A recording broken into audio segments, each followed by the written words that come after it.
Diego, por que será que com certas pessoas eu tenho tanta dificuldade de lidar? Por que é difícil realmente bater o santo com algumas pessoas? Por que meu santo não bate com tal pessoa? Por que com outras pessoas a gente se dá tão bem? E como que eu posso mudar isso ao meu favor? E como que o budismo pode me ajudar nisso? Seja bem-vindo, seja bem-vinda. Esse aqui é o Budcast, o podcast do Budismo Descomplicado e o Budismo na Prática nas plataformas de streaming.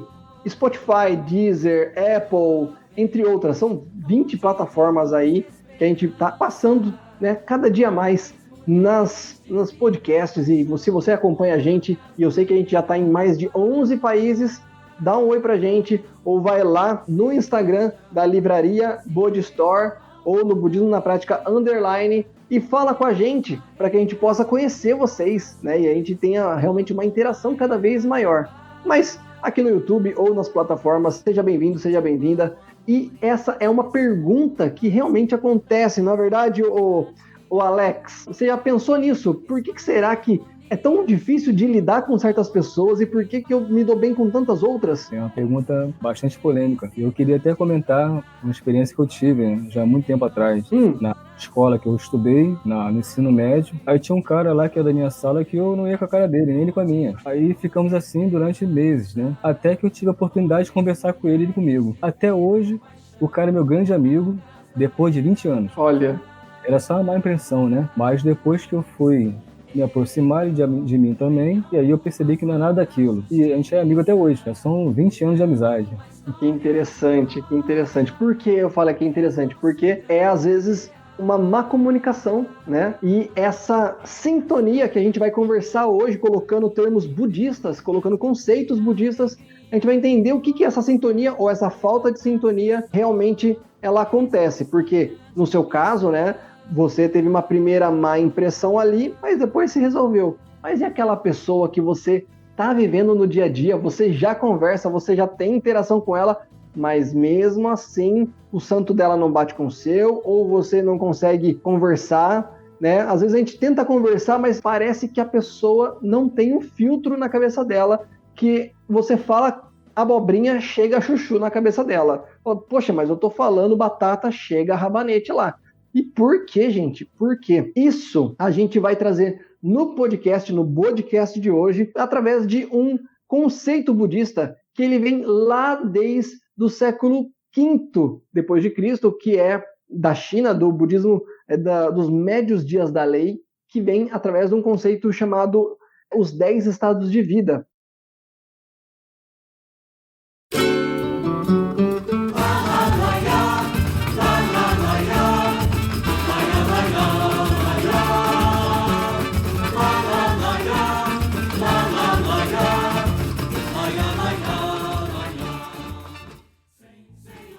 Faz parte, na verdade, de um conceito maior chamado os 3.000 mundos no instante da vida.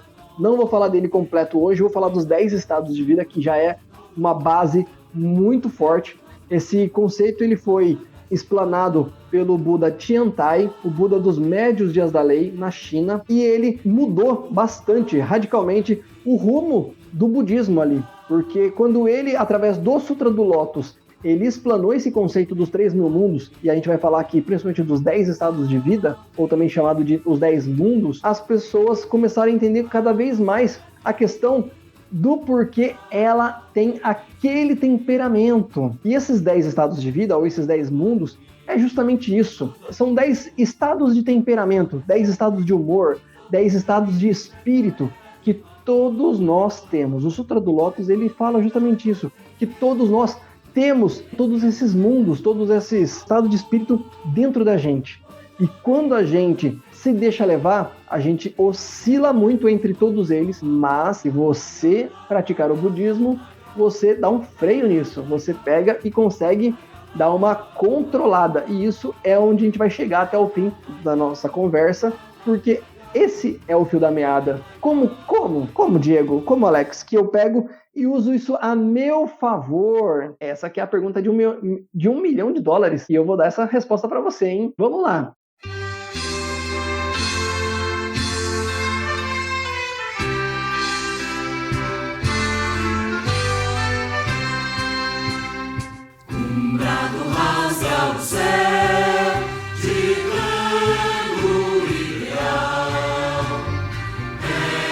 Se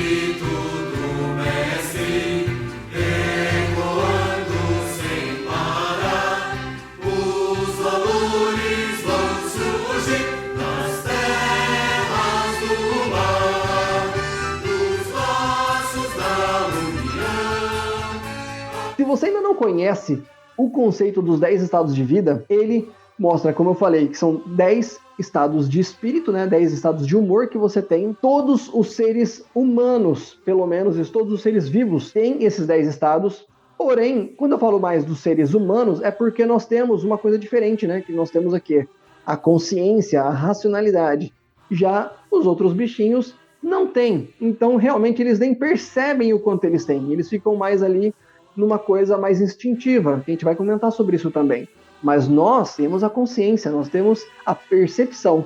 E uma vez que nós percebemos, nós podemos identificar. E esse que é o lance, por isso que nós estamos aqui nesse podcast. Vamos lá, são 10 estados de vida. É como se fosse pensar aqui num elevador. Então eu tenho aqui o térreo e vou até o 10º andar, tá? Considerando o baixo, realmente o estado mais baixo, mais sofrido, e eu vou subindo até que eu chegue no estado mais alto, onde eu consigo ver melhor as coisas. Faz sentido para você? Então vamos lá. Qual que é o primeiro estado de vida? O primeiro mundo é o estado de inferno. A galera não fala aí, né, nas outras visões religiosas, justamente, vai pro inferno, vai pro céu, eu vivo o inferno. Realmente, é muito mais, pela visão budista, provado que nós vivemos o inferno ainda em vida do que você esperar que você vai para o inferno depois que você vai morrer. E no conceito budista você vai entender que isso pode até também ter uma ligação, tá? Mas o estado de inferno, ele é o estado mais baixo, mais sofrido de todas as condições de vida. Por quê? Porque é o estado de vida onde você tem total inconsciência dos seus atos, você tem um desrespeito inconsciente, né, mas um desrespeito total à condição de vida, ou seja, à dignidade da vida, e você tem a falta de esperança. Quando você tem a falta de esperança, você está num estado de vida, numa condição de vida tão baixa que você não vê solução às coisas que estão à sua volta.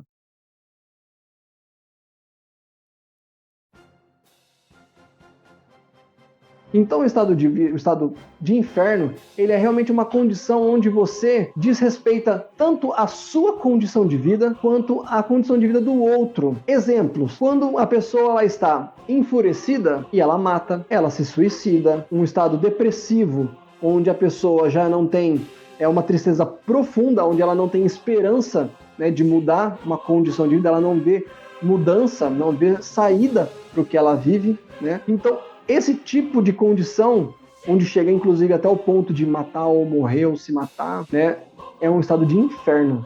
Isso realmente é um estado de inferno, porque você está numa condição onde você não enxerga mais possibilidades de mudança, você só sofre.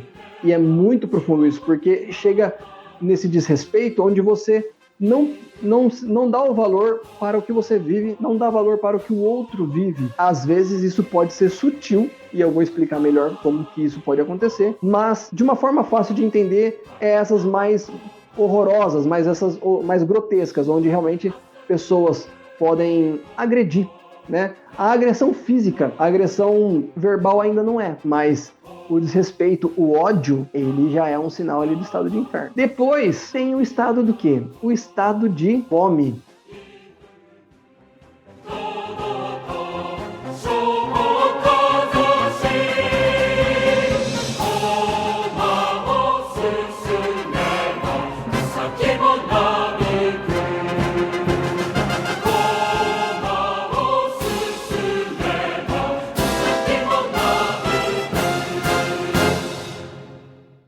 O estado de fome, a princípio, parece que é somente o quê? Eu ter fome, eu querer comer alguma coisa. Mas o nome ele é mais profundo. Ele está ligado a uma insaciedade espiritual, tá?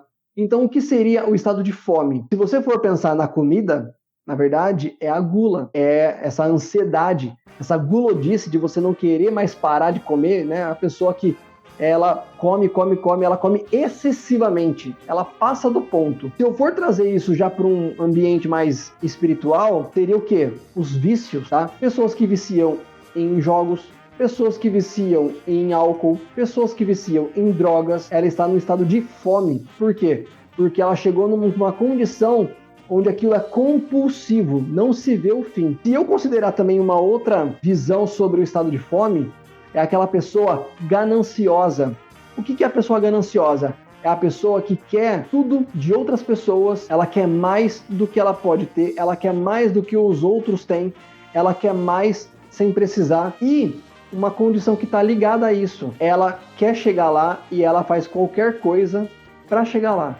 Então ela trapaceia, ela desrespeita, ela realmente viola todo tipo de processo para conseguir aquilo. Ela é desonesta, ela é mentirosa, é a pessoa que ela burla só para conseguir uma finalidade, compulsivamente. É a pessoa que ela faz isso e é mais forte do que ela. Então é vicioso mesmo, é um comportamento, é o estado de fome, é aquilo que não tem fim, aquilo que parece que é cada vez mais forte. Então, tome muito cuidado com o estado de fome, porque realmente tem muitas pessoas que estão nesse estado, né? Ou às vezes nós passamos por determinadas situações que nós nos encontramos ali realmente querendo mais do que precisa. Lembra disso?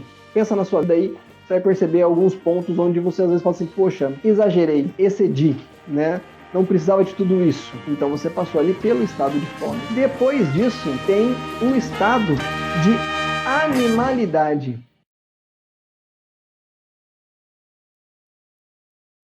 Animalidade é o estado animal, é um estado instintivo. E aqui ele está ligado a coisas fisiológicas, físicas e também comportamentais. Vamos começar aqui pelos fisiológicos e físicos. Estado animal. Então, o que nós fazemos instintivamente? O que faz parte do nosso funcionamento do nosso corpo? Xixi, cocô, comida, se alimentar, né? Realmente por ter fome, né? Porque realmente nós precisamos comer, beber água, sede, fazer amor, né? Ou seja, sexo, é um estado animal, reprodutor. O que mais? Aí já começa a passar mais para os psicológicos ali, né? Então, tem uma condição muito importante que fala que o estado de animalidade é você temer o mais forte e oprimir o mais fraco.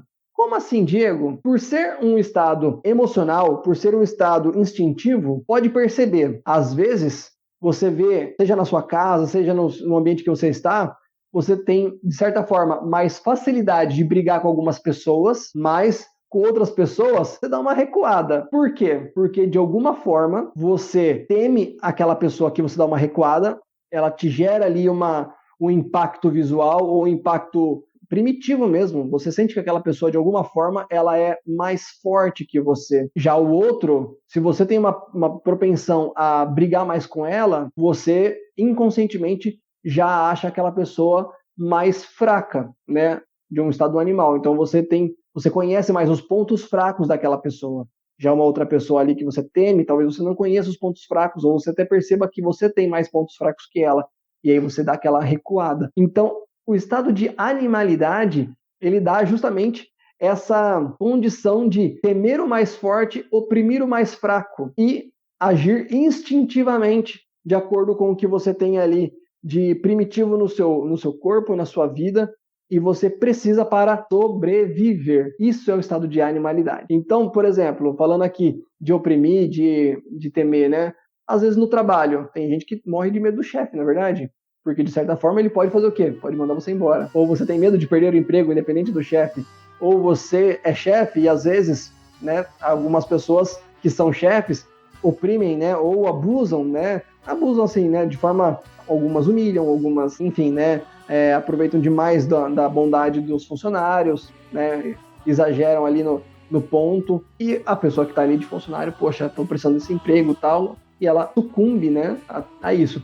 É uma relação ali de estado animal, porque tem uma condição ali onde um está em cima, o outro está embaixo, tem uma força que movimenta aquela relação ali, tá? Já, né, quando nós estamos na família ou amigos tal, a mesma coisa. Existem pessoas que o santo não bate, mas nessa relação que o santo não bate, tem pessoas que estão mais quietas, tem pessoas que são as mais agressivas, né? Aquelas pessoas mais briguentas, né?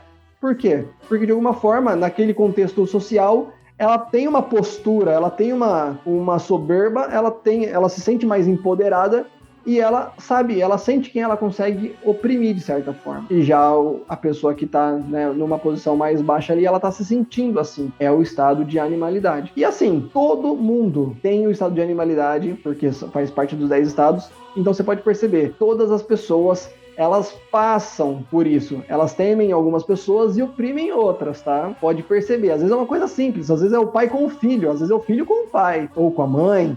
Ou com o irmão. Ou com o cachorro. Na verdade, você tem um cachorrinho, um gatinho ali. Você é o dono dele. Então, né? Você tem uma posição superior ali. Onde você consegue educar, regrar e assim por diante. Esse é o estado de animalidade, tá? Depois, nós temos ali, então, o estado de ira.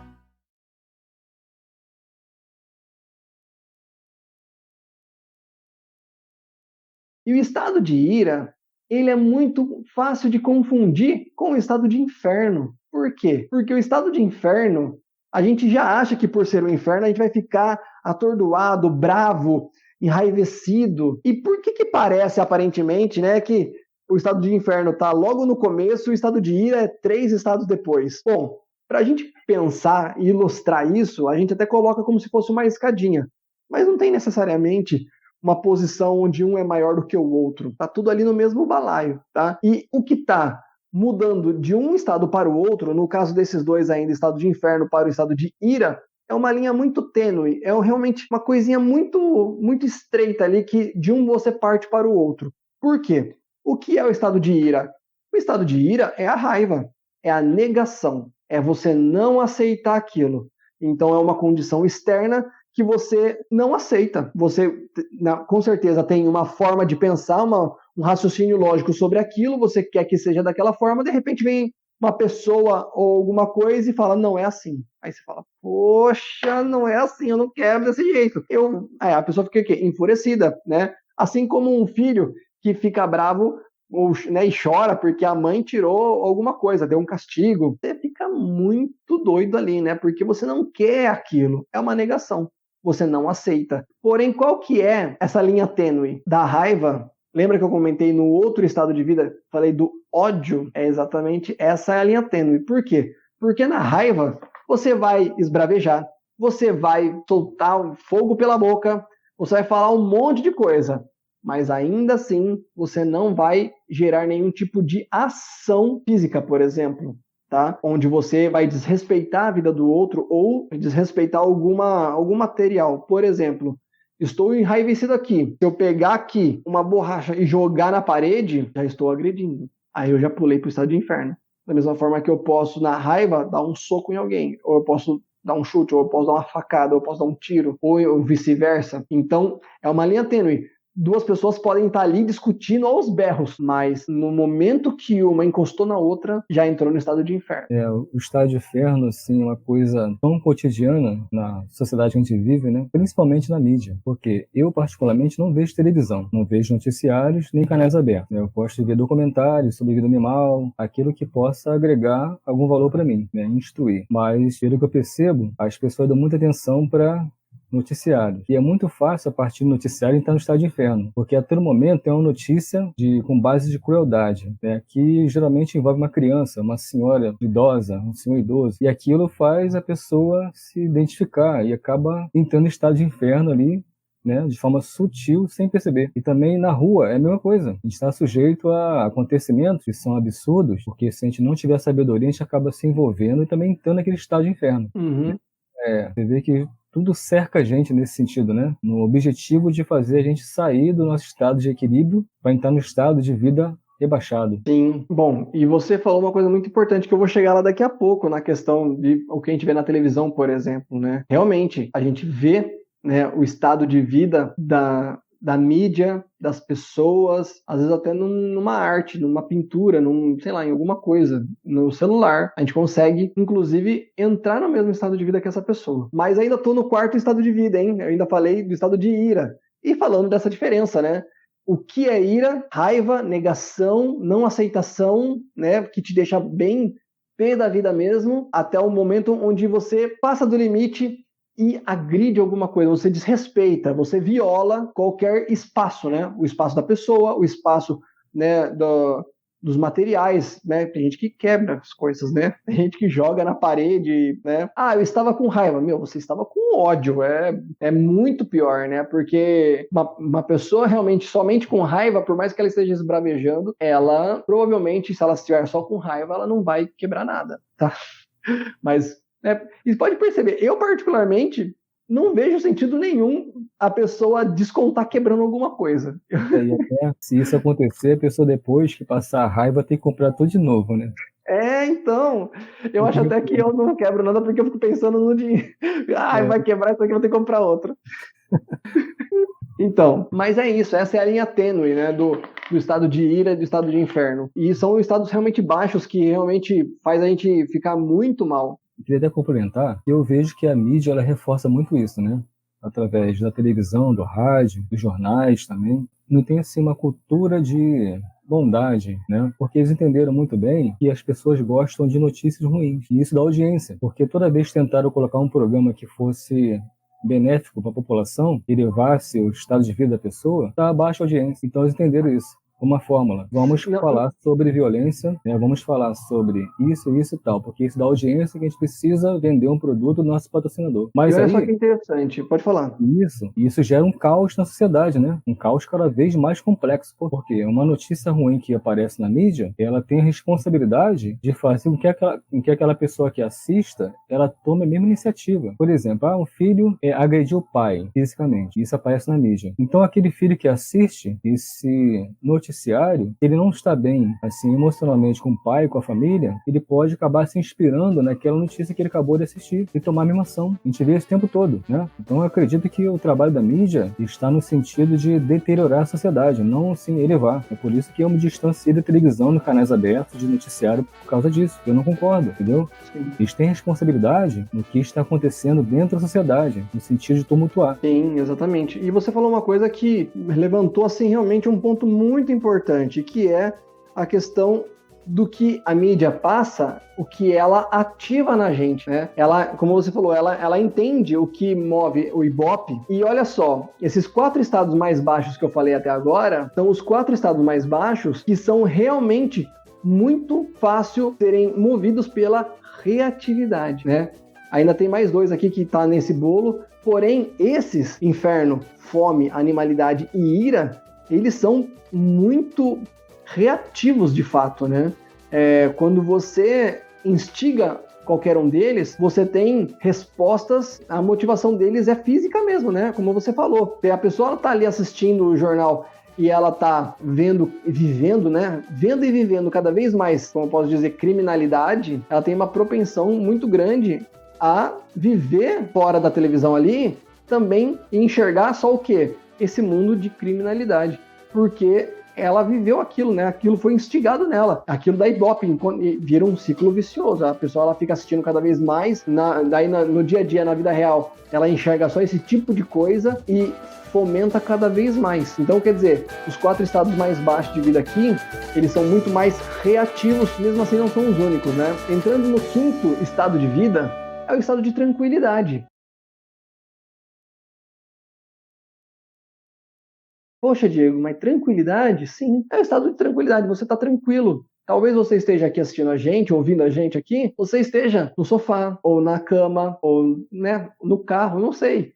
Você está tranquilo, ouvindo, né? Nós não estamos promovendo uma motivação onde você saia e faça alguma coisa. Nós estamos ali mantendo você ouvindo, né? Conversando junto com você. Então, essa tranquilidade, e aí envolve desde o sono, envolve a preguiça, envolve o conforto, envolve um estado mais apático, né? Uma coisa mais realmente serena. Ainda assim, ele é um estado mais... não tem outra palavra, talvez você me fale aqui, Alex, mas é a tranquilidade mesmo, né?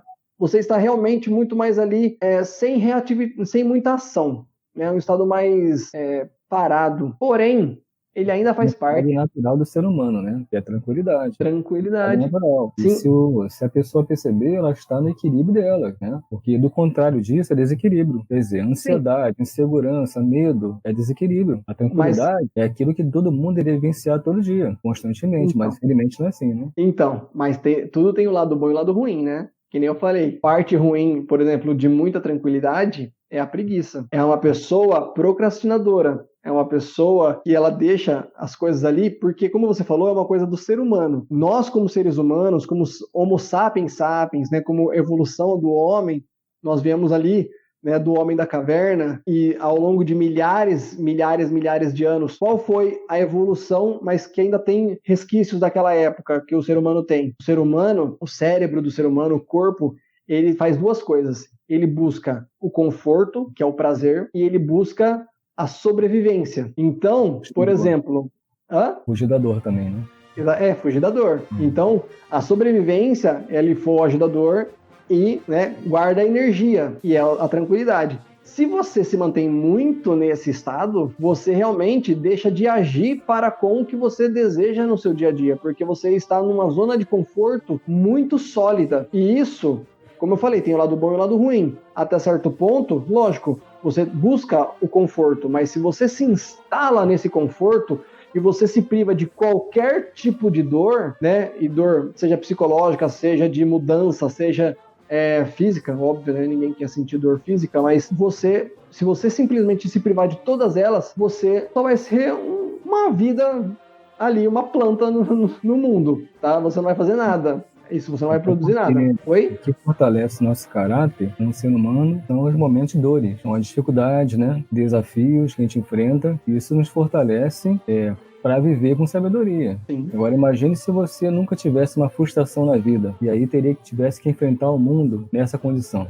Um mundo caótico desse. Você iria sobreviver? Não iria, porque não teria estrutura emocional para isso. Sim. Quer dizer, qualquer ataque, qualquer ofensa já seria suficiente para você desmoronar emocionalmente. Uhum. Então, tudo que a gente passou como dores, hoje, no meu entender, é como se fosse um tesouro, né? É o ferro sendo lapidado a fogo, a espada, né? Sendo lapidada, martelada na brasa. E quanto mais se faz isso, mais ela se fortalece. Quer dizer, então é o nosso caso. É importante a dor para nos fortalecer. Sim, exatamente. E então a gente tem que entender que também é um estado que realmente tem que ter uma atenção. E depois dele, o sexto estado de vida, né? E está subindo cada vez mais, é o estado de alegria.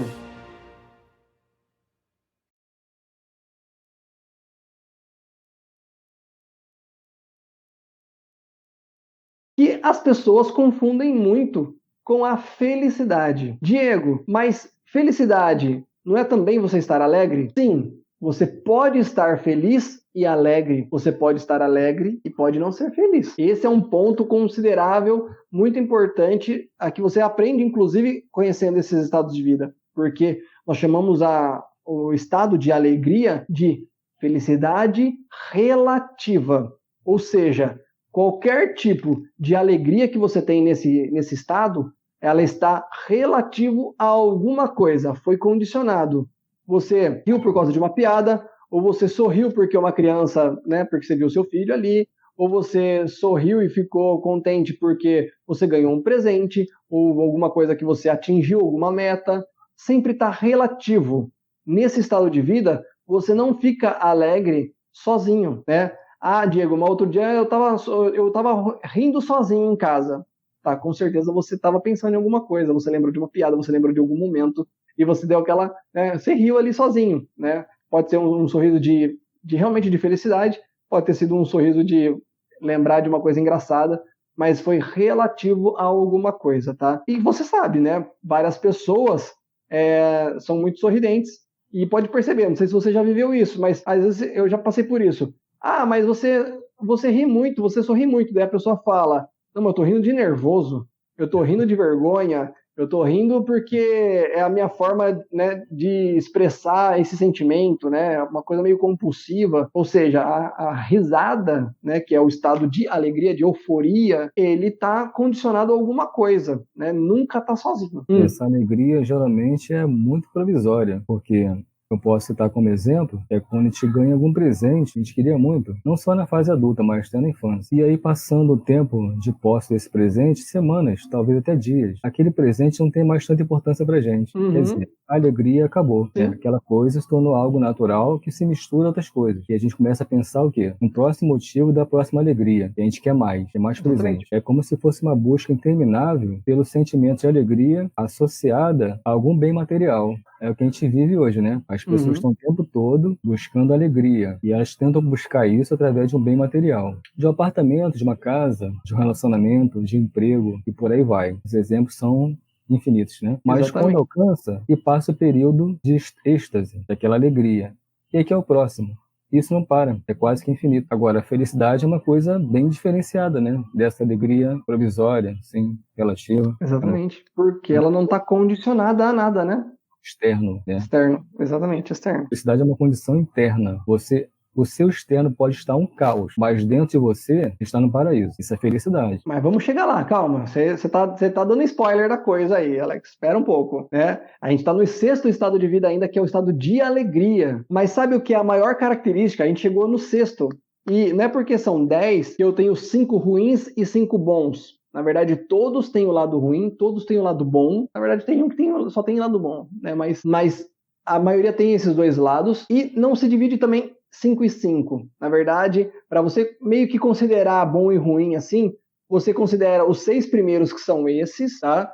E depois vem 4 caminhos melhores ali, 4 estados de vida melhores. Por quê, Diego? Todos esses que eu falei para você, né? Eu falei dos 4 piores ali, depois ainda agora a gente falou de tranquilidade e alegria. Mas, na verdade, embora pareça que o estado de alegria e tranquilidade são bem diferentes dos outros estados, que é reativo, animalidade, inferno, ira, fome, na verdade, todos eles fazem parte do mesmo conceito interno ali, chamado samsara, tá? No budismo Nichiren, a gente não usa essa palavra, mas é falado pelo Nichiren como 6 maus caminhos, tá? Por quê? Porque são caminhos do sofrimento. São caminhos onde até o estado de alegria, como a gente estava falando agora, de felicidade, né? Uma provisória, uma felicidade condicionada a alguma coisa, tudo aquilo que a gente falou dos outros estados de vida, né? Dos outros estados mais baixos, são condicionados também a alguma coisa. Então, são sofrimentos ou até prazeres seculares. Como assim, Diego? São prazeres ou sofrimentos que não têm um fundamento espiritual, não tem uma busca interna, como o Alex falou agora há pouco, tá? Mesmo você no estado de alegria, você ainda assim não está numa busca interna. Você pode estar vivendo muito bem, mas você está fazendo ainda tudo aquilo ali dentro de um ambiente, de uma vibe, de uma vida totalmente secular, de uma vida totalmente reativa. Esse samsara, esses 6 mundos, né, mais baixos, esses 6 caminhos maus, eles são condições totalmente reativas, tá? Seja a tranquilidade, seja a alegria, seja o inferno, fome, animalidade, ira, tudo está condicionado a alguma coisa, a alguém. Ou seja, vem uma informação externa, vem uma motivação externa que me motiva, né? Me move a fazer alguma coisa. Eu sou praticamente um produto, eu sou uma reação diária, cotidiana das coisas que me acontecem. Aí, eu estava conversando com o Alex antes da nossa gravação e a gente estava comentando o seguinte, né? Poxa, mas tem pessoas que vivem muito bem, Diego. Tem pessoas que são pessoas, assim, muito bem de vida,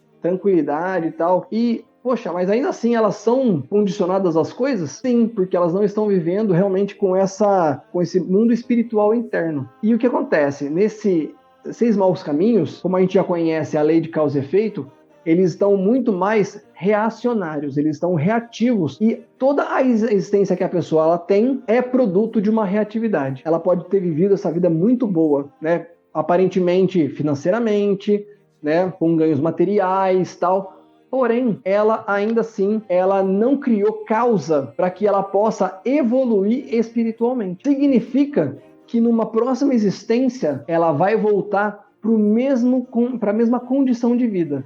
Ela vai continuar vivendo ainda mais nessa roda, né, que é de sofrimentos ou prazeres seculares, tá? Por quê? Porque esses 6 estados de vida mais baixos, eles são reativos. O ambiente influencia o seu modo de viver, de pensar e de agir, mas não para por aí. Depois, se você conseguir controlar isso e buscar uma medida de mudança para a sua vida, você começa a subir mais ainda esses degrauzinhos dos 10 estados de vida e você tem mais 4 estados para você atingir e ter uma mudança total na sua vida. Quando você sai do estado de alegria e sobe o primeiro degrauzinho ali, entra nesses 4 caminhos melhores aí, você acessa primeiro o estado de erudição.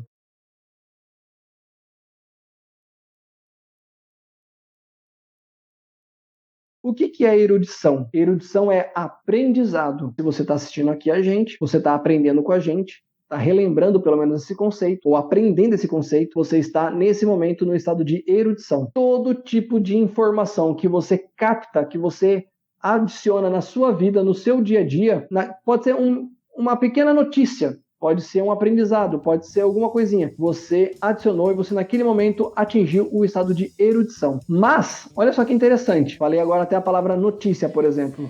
Diego, se eu assistir o jornal, eu estou no estado de erudição o tempo todo? Depende se você está buscando alguma coisa, né?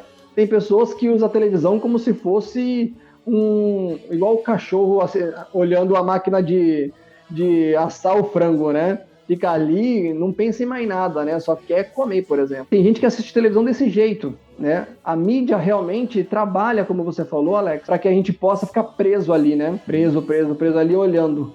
Mas tem gente que gosta de ler o jornal ou assistir algumas notícias para quê? Para aprender quais são as novidades do dia, quais as novidades políticas, quais as mudanças, qual a mudança na economia. Então, esse tipo de informação, naquele momento, aquela pessoa ela está buscando informação. Quando você está aberto para receber informação, significa que existe uma intenção. Essa intenção sua significa que você está acessando, você está ascendendo o estado de erudição. Beleza, ou seja, você está adicionando, abrindo a cabeça aqui, ó, e só botando informação para dentro. Mas a gente sabe, né, e se você não sabe, vou dar um toque para você, nem sempre colocar informação demais na cabeça significa que ajudou muita coisa, né? Tem gente que tem livros e livros decorados, mas não sabe muito bem o que fazer com aquilo, na verdade. Então isso significa que realmente não é o suficiente. E justamente quando você conecta os pontos, aí sim você saiu da erudição e foi para mais um estágio. Você foi para o estado de absorção.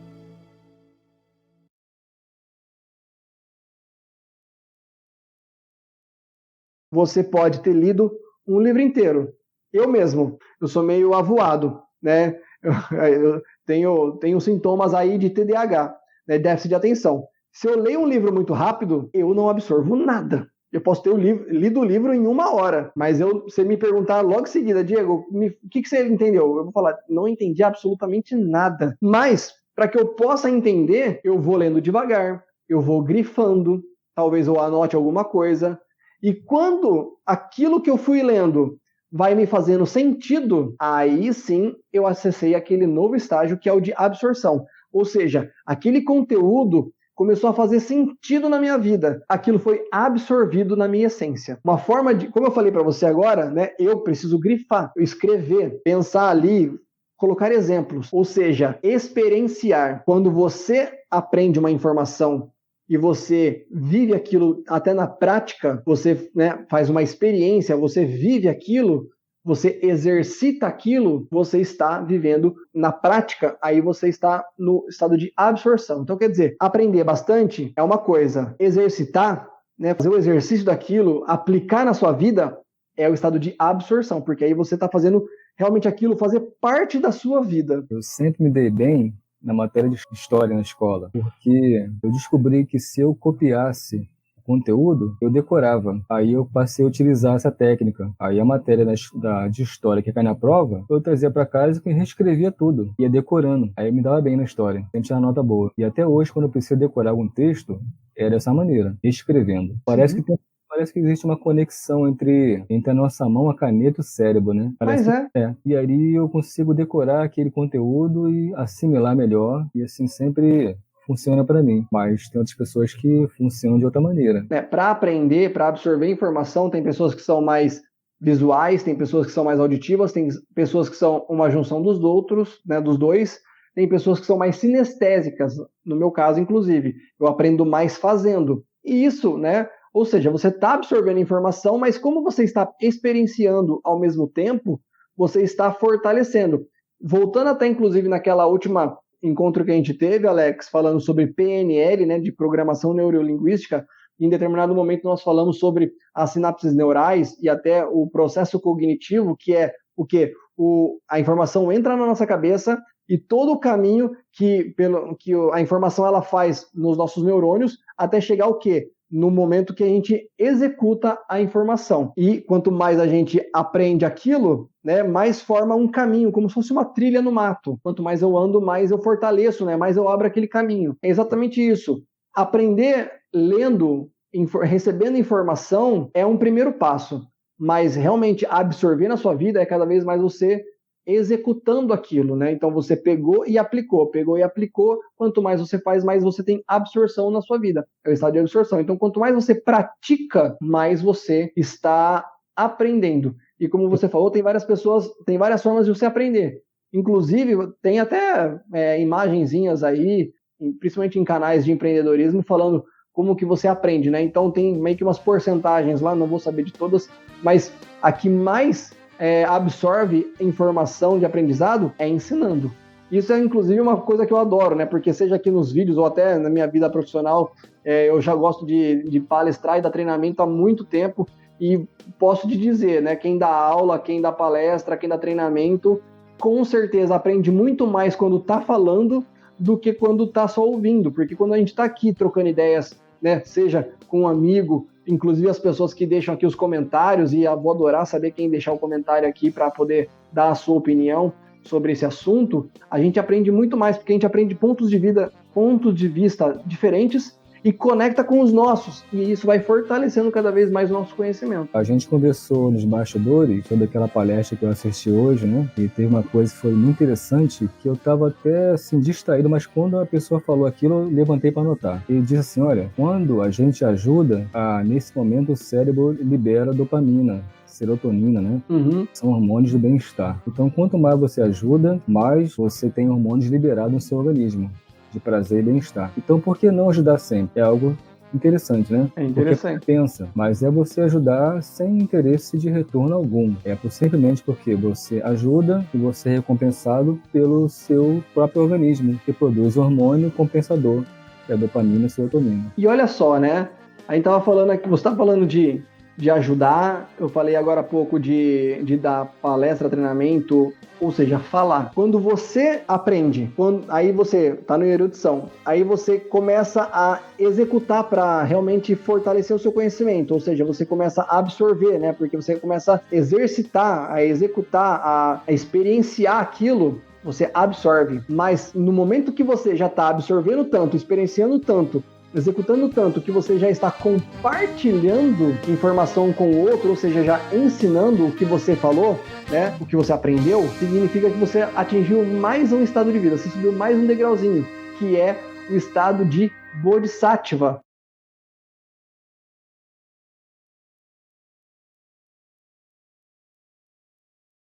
O que é o estado de Bodhisattva? Bodhisattva é uma palavra, né, que foi retirada ali justamente de quando o Buda atingiu a iluminação. Quando ele atingiu a iluminação, ele estava meditando sobre, né, embaixo de uma árvore, uma figueira chamada árvore Bodhi. E ele demorou algumas semanas para ele atingir a iluminação. Só que não foi no último dia da meditação que ele atingiu a iluminação. Foi no meio do processo. E ele chegou na compreensão. Só que ele falou o seguinte, e agora, o que eu faço com isso? Ele refletiu mais um pouco e aí ele teve a conclusão. A conclusão dele foi o quê? Vou ensinar. Ou seja, vou propagar toda essa compreensão. Então, Bodhi, de árvore Bodhi, de iluminação, de propagar Bodhisattva, a pessoa que propaga, a pessoa que busca o caminho da iluminação, né? Ensinando. Então, tudo que você, de alguma forma, quer passar, quer propagar, quer compartilhar com alguém, nesse momento você está no estado de Bodhisattva. Diego, olha só que legal essa notícia que eu fiquei sabendo. Bodhisattva. Sabia que tal coisa, tal coisa? Bodhisattva. História. Sabia que né, 500 mil anos atrás, né, você está compartilhando uma coisa que você aprendeu, fez sentido, e agora você está compartilhando Bodhisattva. De você ensinar uma pessoa a recitar o Nam-myoho Renge-kyo é basicamente estado de Bodhisattva também. Com certeza, com certeza. É nesse estado que você está quando você está ensinando o Nam-myoho Renge-kyo. E vou pegar um ponto aí que você falou, né? Juntando com o que eu estava falando, é quando você entende, você já experienciou, aí você ensina. Dificilmente uma pessoa ensina o Nam-myoho Renge-kyo, por exemplo, sem saber o que ela está falando, sem saber o que ela está fazendo, ou no mínimo, sem saber o que ela sentiu ao recitar Nam-myoho Renge-kyo. A pessoa que está ensinando o Nam-myoho Renge-kyo, alguma coisa ela teve, ou uma experiência, né, de sentimento ali com a prática do mantra, ou a coerência do funcionamento de toda aquela lei, ela entendeu, e aí ela está compartilhando com alguém. E aí ela, né, ela propaga também o Nam-myoho Renge-kyo. Com qualquer coisa assim, você não vai conseguir falar de alguma coisa que você não sabe, que não fez sentido para você. Se eu pegar e falar para você agora, fala para mim sobre balística, uma matéria de física. Se você não sabe, se você não leu, se você não entendeu, você não faz nem ideia do que é, você não vai me explicar. Você vai ter que ler erudição. Você vai ter que entender mais ou menos absorção. E na hora que você conseguir entender, você propaga. Eu vi uma pessoa falando uma coisa outro dia que achei muito legal, que é um exemplo muito interessante sobre explicar. Ele falando assim, ó, se você não conseguiu resumir, ou seja, se você não conseguiu falar para uma criança o que significa tal coisa, você não sabe explicar. E se você conseguiu, você explicou muito bem. Porque se uma criança entendeu, você está explicando muito bem já. Então, se você conseguiu explicar muito bem, significa que você entendeu já muito bem. Você já chegou na absorção, né? E você está explicando para que essa pessoa aprenda e absorva também, tá? Sobre a propagação do Daimoku para uma pessoa, e se essa pessoa não perceber uma emoção em você, uma convicção, um brilho nos olhos, de nada adianta, né? Porque ela acaba não se impactando por aquilo. Geralmente, as pessoas impactam mais pela emoção que a gente transfere, é pela nossa emoção, né? A maneira que a gente se comporta, como fala, leva a informação. É através daí que a pessoa se convence que realmente aquilo é bom, que ela deve fazer. Mas se houver ausência de toda essa emoção, fica difícil a gente atingir o coração da pessoa, né? Com certeza. É por isso que é importante você estar realmente sentindo aquilo, porque palavras você pode, até um papagaio fala, mas se não tem propósito, se não tem um entendimento, uma coerência, né, aquilo realmente não atinge o coração da pessoa. Que é até a pergunta que eu fiz no começo, né? Por que será que é tão difícil lidar com certas pessoas? E por que será que a gente lida bem com outras pessoas? Eu vou chegar lá, é a questão do quê? Desses estados de vida aí, essa conexão. E aí a gente chegou até aqui no 9º estado de vida, né? A gente falou agora do Bodhisattva, que é a propagação, que é você compartilhar qualquer tipo de informação que te fez sentido na sua vida. Mas aí chega o último estado de vida, que é o estado que realmente o Buda atingiu e quis compartilhar, que é o estado de Buda.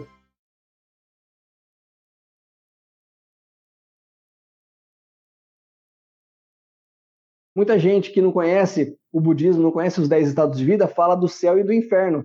Outras religiões falam do céu e do inferno como se fossem coisas externas, coisas depois dessa vida. Mas não, o céu e o inferno estão aqui, ou seja, em mim, em você, e está agora. É como você vive, é como você interpreta, é como você enxerga. E no caso, céu é uma figura, né, de linguagem para o quê? O estado de Buda, essa compreensão. Voltando naquele ponto onde a gente estava falando do estado de alegria, que nem sempre a alegria ela contém a felicidade, mas a felicidade também contém a alegria, significa que no estado de Buda eu tenho realmente uma tranquilidade, uma serenidade, uma certeza, ou seja, uma felicidade tão grande que nada me abala, porque eu tenho consciência daquilo, eu tenho consciência, eu tenho controle. O controle emocional do quê? De como eu vou reagir àquilo. Eu percebo o que está acontecendo na minha vida, eu percebo o que eu estou passando, seja coisa boa, seja coisa ruim. E quando eu percebo, eu tenho esse controle, ou seja, eu sei como eu vou me comportar perante aquilo. Tem pessoas que passam uma dificuldade financeira, se desespera. Tem gente que passa uma situação financeira e fica triste. É diferente, né? E aí tem gente que consegue ainda ter um controle maior ainda e percebe, calma, é passageiro. Eu sei porque aconteceu, eu já tenho uma noção, eu até sei como sair dessa e eu vou sair. Eu vou fazer para que eu chegue lá. Então, esse controle emocional, esse equilíbrio emocional é o estado de Buda. É você ter essa condição de poder controlar a sua reatividade. Então, lembra que eu falei que os 6 primeiros estados de vida são realmente o samsara, ou seja, 6 maus caminhos onde eu sou totalmente condicionado à reatividade. O ambiente sempre me influencia. Já nos 4 nobres caminhos, né, nos 4 últimos estados de vida, eles fogem disso. Eles invertem, onde a gente não é influenciado. Nós buscamos alguma coisa. Quando nós buscamos, a influência externa, ela cai por terra.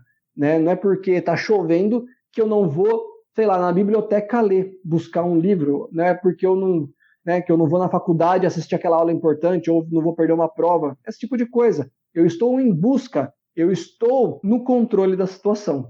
Eu sei, eu tenho intenção. Então, quando eu tenho intenção, aquilo foge do que é secular e busca o emocional interior, o espiritual. Faz com que você realmente trabalhe totalmente a sua condição kármica. Você transforma o seu karma. E aí, o mais importante agora sobre a gente começar a falar dos 10 estados de vida, porque até agora a gente só falou dos 10 estados de vida, né? O que é importante a gente perceber? Você entendeu como funciona cada estado de vida? Nós temos os 10, tá?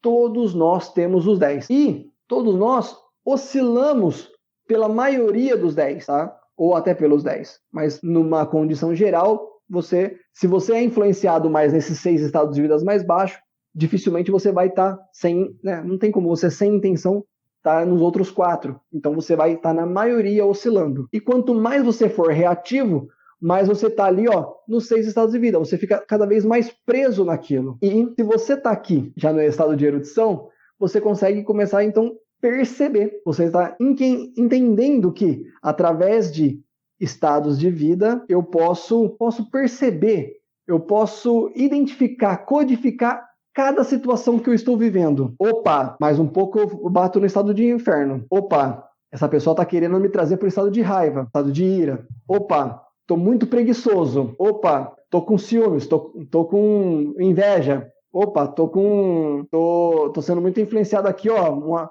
pessoa tá querendo fazer uma chantagem aqui comigo, seja chantagem emocional, seja chantagem em alguma outra coisa, né? Estou sendo influenciado. Se eu consigo identificar isso, porque agora eu conheço, eu consigo, eu saio daqui, me coloco numa outra posição e falo, não, calma aí. Eu consigo, então, trabalhar isso. Se eu consigo trabalhar cada tipo de situação que eu estou vendo, como naquela primeira conversa que eu tive, na primeira pergunta lá do vídeo, eu consigo perceber como também o outro que está ao meu redor também está.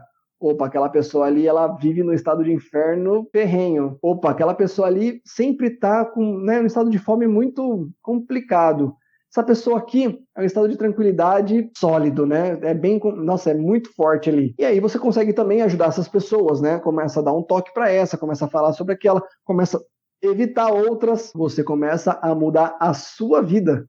Você começa a fazer o quê? A transformar o seu karma, porque você muda a sua reatividade. Você imperceptivelmente, né, tá saindo desses estados mais baixos de vida e tá se mantendo cada vez mais. Porque quando você não tem noção disso, todos nós, mesmo oscilando por todos esses estados de vida, nós temos, geralmente, através do karma, uma condição de vida base. Ou seja, uma tendência kármica, uma tendência de estado de vida. Você pode perceber, tem pessoas que são mais tendenciosas a viver depressivas, ou no estado de inferno, ou pessoas que são invejosas demais, né? Pessoas que são muito instintivas, impulsivas, pessoas, né? Enfim, você percebe qual é a vibe de cada pessoa, ou seja, qual que é a base ali, kármica, a base de estado de vida que ela tem, e a sua também.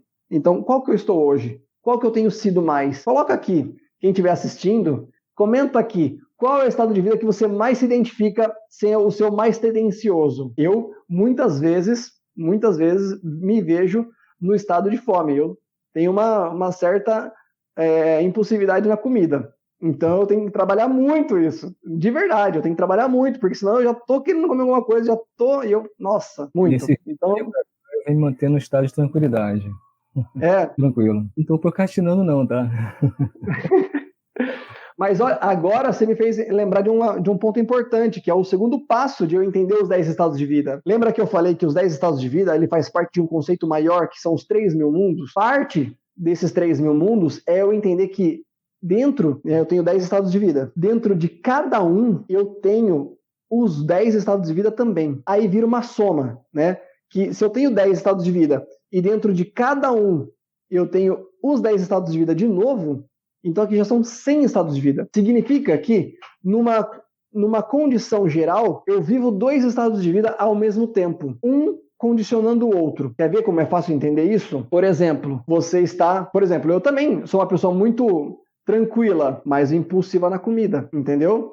Então eu tenho um estado de fome aguçado, mas eu não fico nervoso e enraivecido nem nada. Eu tô tranquilão, mas tô querendo comer, entendeu? Então, é o estado de fome com o estado de tranquilidade. Ou, né, o que é mais tendencioso vira primeiro. Então, ou eu sou mais tranquilo e impulsivo, ou eu sou mais alegre e impulsivo, ou eu sou uma pessoa alegre e ordinária. Eu sou uma pessoa, por exemplo, essas pessoas do crime, são pessoas que aparentemente, né, são contentes em matar, são contentes em roubar, são contentes em fazer estelionato ou, né, ou qualquer outra coisa assim. Ela tá no estado de inferno porque ela tá desrespeitando a vida do outro, mas às vezes ela tá tranquila, às vezes ela tá fazendo isso numa tranquilidade, às vezes ela tá fazendo isso alegre. Consegue entender isso? Às vezes ela tá fazendo com raiva, mas às vezes não. Então, dentro do estado de inferno, existe até o estado de Buda. Assim como no estado de Buda, existe até o estado de inferno. Esse eu confesso que é mais difícil de entender essa similaridade. Como que encaixa o estado de inferno dentro do estado de Buda? Mas Tiantai e Nichiren Daishonin já disseram que tem. Então, dentro dos outros, eu consigo entender melhor.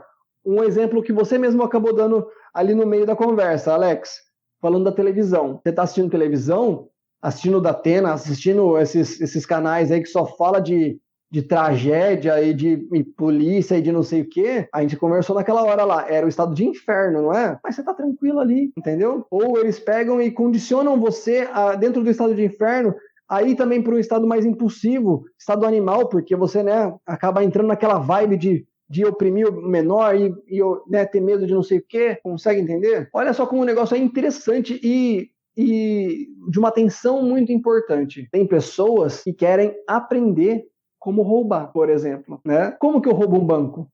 Ela vai lá e ela começa a estudar. Você me fez lembrar, eu lembrei tinha um quadro, um programa no Discovery Channel. Não sei se era History Channel ou Discovery Channel. Já tem anos atrás. Aí lá tinha um especialista que ele ensinava todas as técnicas utilizadas pelos golpistas. Aí é um negócio muito bem estruturado, assim, né? Ensinando passo a passo como se fazia. Aí eu falei, poxa, peraí, esse cara tá ensinando isso em rede aberta, assim. Quem está assistindo, né, assim como eu também, por curiosidade, a minha, mas quem está mal intencionado poderia replicar na sociedade isso, né? Fazer igual. Sim. Aí, por sorte, o programa saiu do ar. Parece que eu não fui o único a perceber isso, né? Alguém percebeu e tirou do ar, porque estava ensinando um cursinho intensivo a cometer delito, crimes, entendeu? Golpes, entendeu? Uhum. E foi um grande exemplo disso que você acabou de falar. Pois é. Então, quer dizer, tem pessoas que elas estão, entre aspas, elevando o estado de vida, mesmo assim, para ir para o mau caminho. Tem pessoas que querem aprender a fazer coisa errada. Tem pessoas que querem aprender e estão ali exercitando aquilo, estão, né, vivenciando aquilo, a absorção. Tem pessoas, como você disse, que ensinam isso. Olha só, elas estão ensinando o terror, ensinando o crime, ensinando a violar leis, ensinando a barbárie. Ela está no estado de bodhisattva e ainda assim está ensinando o inferno, tá vendo? Isso existe, tá? Assim como uma pessoa, ela pode ser totalmente contrário. Ela pode pegar uma coisa ruim e fazer aquilo ser uma coisa boa, né? Ela pode, através de notícias péssimas como essas, né, proteger as minorias, por exemplo, né? Falando nas redes sociais e criando, né, movimentos, né, contra racismo, contra LGBTfobia, enfim, entre outros, né? É uma pessoa que ela pode pegar a informação e trazer para o bem, como também esse inverso. Você me falou aí desse exemplo e me fez lembrar, por exemplo, da evolução da tecnologia quando descobriram a radioatividade, quando descobriram a fissão nuclear, né? A energia nuclear, ela é uma energia. Aí inventaram uma bomba. e jogaram lá em Hiroshima e Nagasaki. E hoje é a maior arma de controle de guerra, né? Ó, você não vai querer guerrear comigo, eu tenho uma bomba nuclear. Essa aqui destrói um país inteiro, essa aqui destrói um mundo inteiro, entendeu? É pro mal, né? Assim como a radioatividade, né? Inventaram o raio-x, por exemplo, né? Que hoje, você tá mal, quebrou um osso ou qualquer coisa, você vai lá e tira uma chapa, né? E foram coisas usadas também para o bem, mas as pessoas também usaram coisas para o mal. Então, tudo isso é como você eleva o seu estado de vida para que você possa usar a sua intenção. Isso, de cada estado de vida ter também os 10 estados de vida, e você movimentar isso através da intenção, a gente chama de possessão mútua dos 10 estados de vida. Tá? Por isso é tão gostoso você aprender sobre isso, para você aprender qual é o seu estado base, qual é a condição que você mais vive, qual é a intenção que você usa o seu estado de vida, para que você quer usar, qual é a influência que você exerce no ambiente que você vive, ou ao contrário, qual é a influência que você recebe, né, com mais força no seu dia a dia, que move o seu karma, ou seja, que move as suas ações e reações e que fazem disso o seu futuro e trabalham diretamente com a sua felicidade. Será que você realmente é uma pessoa feliz? Então, dentro do budismo Nichiren, nós temos aqui a oração, o mantra, o Nam-myoho Renge-kyo. Quando nós recitamos o Nam-myoho Renge-kyo diante do Gohonzon, principalmente, né, você tem a oportunidade, você tem a intenção literal de buscar mudança para as coisas que você vive. Geralmente sofrimentos ou alguns ajustes, na verdade, para você cada vez mais subir degrauzinhos ali da sua vida e ter cada vez mais uma condição de vida naqueles 4 nobres caminhos, naqueles 4 estados de vida mais altos, onde você não é influenciado pelo ambiente com força. Você está buscando alguma coisa, então você já está deixando de ser influenciado e você está automaticamente, porque se você não está sendo influenciado, você está então agora influenciando. Qualquer ação sua vai mudar o ambiente. Às vezes, só com exemplo, aqui em casa, se você, né, você na sua casa, se você é uma pessoa que está mais ali ociosa e você tem uma criança perto de você, qual é o exemplo que você vai dar de uma pessoa ociosa? Se você é uma pessoa que lê bastante, lê livros, qual é o exemplo que você vai dar para sua criança? De leitura. Se você é uma pessoa que está muito no celular, qual é o exemplo que você vai dar para sua criança? De ficar usando o celular, cada um para o seu objetivo, né? A criança usa mais para joguinho, tal, o YouTube, ficar vendo muito videozinho. Então, quando você não é influenciado, você não deixa o ambiente domar a sua reatividade, você já está tomando um passo para que o ambiente ele sinta o efeito das suas ações. É um efeito direto, e trazer essa consciência para você é o ponto essencial do budismo, né? Então, como que eu lido melhor com as pessoas? Entendendo o estado de vida que eu estou, entendendo e percebendo o estado de vida que o outro está, percebendo o quanto eu posso mudar e quanto posso impactar na vida do outro, e assim eu faço do budismo, dessa prática do Nam-myoho Renge-kyo, que eleva meu estado de vida, que muda ali as minhas ações e reações, que muda o meu sentido da vida, que muda o meu futuro e influencia positivamente, aí com certeza, positivamente para todos que estão ao meu redor, porque eles também vão ter uma intenção positiva através das minhas influências. Faz sentido para você? Se você acha que faz sentido, coloca aqui, comenta aqui, por favor, né? Esse tema, na minha opinião, eu gosto, é um dos meus conceitos budistas mais legais, porque me caiu muitas fichas cada vez mais que eu fui aprendendo sobre os 10 estados de vida. Então eu sempre olho assim as pessoas e olho pra mim e eu falo, opa, essa pessoa tá assim, eu tô assim, e vamos mudar tal coisa aqui, vou dar uma mudada aqui pra lá, e isso você vai quase que jogando um xadrez da vida, porque você tem esse controle. Então entra nessa também, né? Aprende a usar a seu favor as ferramentas que o budismo te dá, e realmente você conseguir cada vez mais chegar nesse estado de serenidade, dessa tranquilidade, desse controle emocional, para que você realmente molde a sua vida de maneira muito feliz, tá? Quer falar alguma coisa, Alex? Eu queria comentar que o link do meu canal no YouTube vai estar aqui na descrição, né? Diego? Sim, senhor. E para as pessoas também se inscreverem no meu canal. E eu peço que você que está nos assistindo aqui, deixe seu like no canal do Diego. E também se inscreva, se não se inscreveu até agora. E também lembrando que meu Instagram é o Budismo na Prática _, do Diego é Livraria Bud Store. Isso aí, segue a gente lá. Gente, muito obrigado. Da nossa parte é só e tchau, tchau. Até o próximo episódio.